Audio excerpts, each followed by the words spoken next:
Silicon city Bengaluru ಜೋಡಿ ಕೊಲೆಗೆ ಸಾಕ್ಷಿಯಾಗಿದೆ. ಮಲತಂದೆಯೇ ಇಬ್ಬರು ಮಕ್ಕಳನ್ನ ಭರ್ಬರವಾಗಿ ಹತ್ಯೆ ಮಾಡಿರುವಂತಹ ಘಟನೆ ಇದಾಗಿದೆ.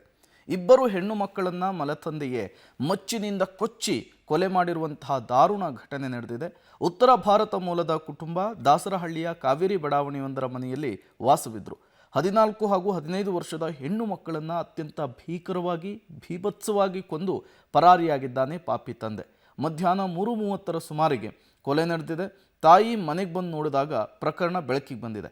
ಈ ಘಟನೆಯ ಸಂಬಂಧ ತಾಯಿ ಅನಿತಾ ದೂರನ್ನು ಕೊಟ್ಟಿದ್ದಾರೆ. ತಂದೆ ಘಟನೆಯ ಬಳಿಕ ನಾಪತ್ತೆಯಾಗಿದ್ದಾನೆ. ಆರೋಪಿಗಾಗಿ ಪೊಲೀಸರು ತೀವ್ರ ಹುಡುಕಾಟವನ್ನು ನಡೆಸ್ತಾ ಇದ್ದಾರೆ.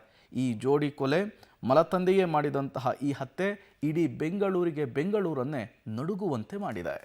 ಸಿಲಿಕಾನ್ ಸಿಟಿ ಬೆಂಗಳೂರಿನಲ್ಲಾಗಿರುವಂತಹ ಘಟನೆ ಇದು. ದಾಸರಹಳ್ಳಿಯಲ್ಲಿ ಜೋಡಿ ಹತ್ಯೆಯಾಗಿದೆ. ಈ ಹತ್ಯೆ ಬೆಂಗಳೂರಿಗರ ನಿದ್ದೆಗೆಡಿಸ್ಬಿಟ್ಟಿದೆ. ಮಲತಂದೆಯೇ ತನ್ನ ಇಬ್ಬರು ಹೆಣ್ಣು ಮಕ್ಕಳನ್ನು 14-15 ವರ್ಷದ ಹೆಣ್ಣು ಮಕ್ಕಳನ್ನು ಅತ್ಯಂತ ಭೀಕರವಾಗಿ ಭೀಭತ್ಸವಾಗಿ ಮಚ್ಚಿನಿಂದ ಕೊಚ್ಚಿ ಕೊಲೆ ಮಾಡಿರುವಂತಹ ಘಟನೆ ಇದು. ತಾಯಿ ಆಫೀಸಿಗೆ ಹೋಗಿದ್ರು. ಆಫೀಸಿನಿಂದ ಮನೆಗೆ ಬಂದು ನೋಡಿದಂತಹ ಸಂದರ್ಭದಲ್ಲಿ ಈ ದುಷ್ಕೃತ್ಯ ಬೆಳಕಿಗೆ ಬಂದಿದೆ. ಪೊಲೀಸರು ಈಗ ಪಾಪಿ ತಂದೆಗಾಗಿ ತೀವ್ರ ಹುಡುಕಾಟವನ್ನು ನಡೆಸ್ತಾ ಇದ್ದಾರೆ.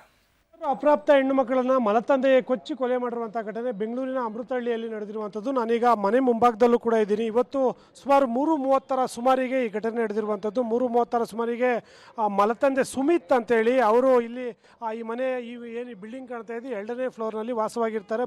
ಮೂಲತಃ ಉತ್ತರ ಪ್ರದೇಶ ಮೂಲದ ಅನಿತಾ ಮತ್ತು ಸುಮಿತ್ ಇಲ್ಲಿ ಕೆಲವು ವರ್ಷಗಳಿಂದ ವಾಸವಾಗಿದ್ದರು. ಅವರ ಇಬ್ಬರು ಮಕ್ಕಳು ಕೂಡ ಇಲ್ಲೇ ವಾಸವಾಗಿದ್ರು. ಇವತ್ತು ಮಧ್ಯಾಹ್ನ 3:30 ಸುಮಾರಿಗೆ ಅವರ ತಾಯಿ ಅನಿತಾ ಏನಿದ್ರು ಅವರು ಗಾರ್ಮೆಂಟ್ಸಲ್ಲಿ ಕೆಲಸ ಮಾಡ್ತಾರೆ. ಹಂಗಾಗಿ ಕೆಲಸಕ್ಕೆ ಹೋಗಿರ್ತಾರೆ. ಈ ಸಂದರ್ಭದಲ್ಲಿ ಮನೆಯಲ್ಲಿದ್ದಂಥ ಮಲತಂದೆ ಏನು ಸುಮಿತ್ ಇದ್ದಾರೆ ಆತ ಇಬ್ಬರು ಮಕ್ಕಳನ್ನು ಕೂಡ ಮನಸೋ ಇಚ್ಛೆ ಮಚ್ಚಿಯಿಂದ ಕೊಚ್ಚಿ ಕೊಲೆ ಮಾಡಿರುವಂಥದ್ದು. ಇಬ್ಬರು ಮಕ್ಕಳು ಕೂಡ ದಾರುಣವಾಗಿ ಸ್ಥಳದಲ್ಲೇ ಸಾವನ್ನಪ್ಪಿರುವಂಥ ಘಟನೆ. ಅನಂತರದಲ್ಲಿ ಅಕ್ಕಪಕ್ಕ ಮನೆಯವರಿಗೆ ವಿಚಾರ ಗೊತ್ತಾಗುತ್ತೆ. ಅವರು ಈಗ ಪೊಲೀಸರಿಗೆ ಮಾಹಿತಿ ನೀಡಿರುವಂಥದ್ದು. ಯಾವ ಕಾರಣಕ್ಕಾಗಿ ಈ ರೀತಿಯಾಗಿ ಕೊಚ್ಚಿ ಕೊಲೆ ಮಾಡಲಾಗಿದೆ ಅನ್ನೋದ್ರ ಬಗ್ಗೆ ಸ್ಪಷ್ಟತೆ ಇಲ್ಲ. ಪೊಲೀಸರು ಕೂಡ ಸ್ಥಳಕ್ಕೆ ಬಂದು ಪರಿಶೀಲನೆ ಮಾಡಿಕೊಂಡು ಇವಾಗ ಇನ್ವೆಸ್ಟಿಗೇಷನ್ ಶುರು ಮಾಡಿರುವಂಥದ್ದು. ಸುಮಿತ್ 3:30 ಸುಮಾರಿಗೆ ಇಲ್ಲಿಂದ ಸ್ಥಳದಿಂದ ಎಸ್ಕೇಪ್ ಆಗಿದ್ದಾನೆ. ಮತ್ತು ಅವ್ರ ತಾಯಿ ಏನು ಸಂಜೆ ಸುಮಾರಿಗೆ ಕೆಲಸ ಮುಗಿಸ್ಕೊಂಡು ವಾಪಸ್ ಮನೆಗೆ ಬರ್ತಾರೆ.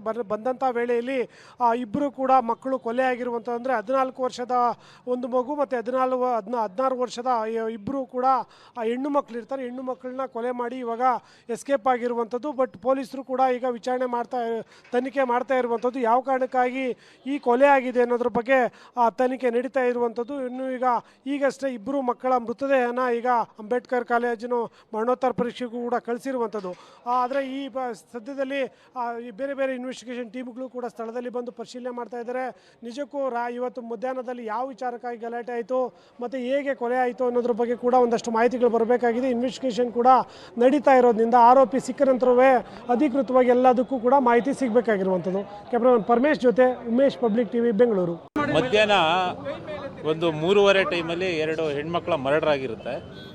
ಹೆಣ್ಮಕ್ಳು ಇಬ್ಬರೂ ಕೂಡ ಮೈನರ್ಸ್ ಇರ್ತಾರೆ. ಒಬ್ಬರಿಗೆ 14 ವರ್ಷ, ಒಬ್ಬರಿಗೆ 16 ವರ್ಷ.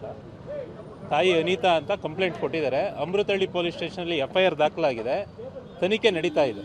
ಆನಂತರ ತಿಳಿಸ್ತೀನಿ ತನಿಖೆ ಆದ ಮೇಲ್ನೋಟಕ್ಕೆ ಮಚ್ಚಿನಿಂದ ಕಡಿದು ಮರ್ಡರ್ ಮಾಡಿದ್ದಾರೆ. ಕುತ್ತಿಗೆ ಭಾಗಕ್ಕೆ ಮಚ್ಚಿನಿಂದ ಕಡಿದು ಮರ್ಡರ್ ಮಾಡಿದ್ದಾರೆ 2 ಹೆಣ್ಮಕ್ಳನ್ನು ಕೂಡ. ತಂದೆ ತಾಯಿ ಗಾರ್ಮೆಂಟಲ್ಲಿ ಕೆಲಸ ಮಾಡ್ತಾಯಿದ್ರು. ತಂದೆ ಹೀಗೆ ಡೆಲಿವರಿ ಬಾಯ್ ಆಗಿ ಕೆಲಸ ಮಾಡ್ತಾಯಿದ್ರು. 2 ವರ್ಷದಿಂದ ಇದ್ರು. ಮೂಲತಃ UP ಮೂಲದವರು. ಈಗ ಸಸ್ಪೆಕ್ಟ್ಸನ್ನು ನಾವು ತನಿಖೆ ಒಳಪಡಿಸಿದ ನಂತರ ಹೆಚ್ಚಿನ ವಿಚಾರಣೆ ನಂತರ ಕಂಡು ಇಲ್ಲ, ಸಸ್ಪೆಕ್ಟ್ ಇದೆ, ಮನೆಯಲ್ಲಿ ಇಲ್ಲ, ಪರಾರಿಯಾಗಿದ್ದಾರೆ. ವಿಚಾರಣೆ ನಂತರ ತಿಳಿದು ಬರುತ್ತೆ.